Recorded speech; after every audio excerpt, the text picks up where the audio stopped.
ती धारदार तलवार होती, ती धारदार तलवार होती, स्त्री शिक्षणाचा अंगार होती. ती आशा होती, ती भाषा होती, ती नवपर्वताची दिशा होती. ती विद्येचा अलंकार होती. होय, ती सावित्रीच होती, ती सावित्रीच होती. स्त्री शिक्षणाचा वसा घेऊन स्त्रियांसाठी, समाजासाठी आदर्श ठरलेल्या सावित्रीबाई फुले यांची आज जयंती. सावित्रीबाई फुले यांनी स्त्री शिक्षणासाठी जो लढा दिला तो इतिहासाच्या पानावर सोनेरी अक्षरांनी कोरले गेला. सावित्रीबाई फुले यांचा जन्म 3 जानेवारी 1831 रोजी सातारा जिल्ह्यातील नायगाव या गावी झाला. त्यांच्या आईचे नाव लक्ष्मीबाई तर वडिलांचे नाव खंडोजी नेवसे पाटील असे होते. त्यांचा विवाह वयाच्या अवघ्या 9व्या वर्षी क्रांतीसूर्य ज्योतिबा फुले यांच्याशी झाला. त्यावेळी त्या निरक्षर होत्या, परंतु त्यांना शिकण्याची धुंग अशी आवड होती.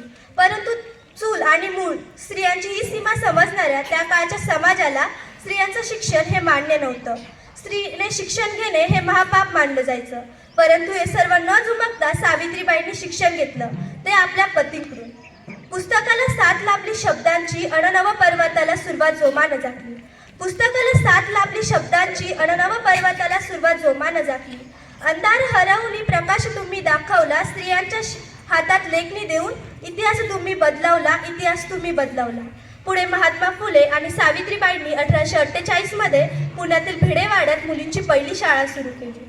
त्यांच्या या क्रांतिकारी निर्णयाला समाजातील अनेक लोकांनी विरोध केला, परंतु त्यांचा हा दृढ विश्वास बदलला नाही. त्यांनी कधीही माघार घेतली नाही.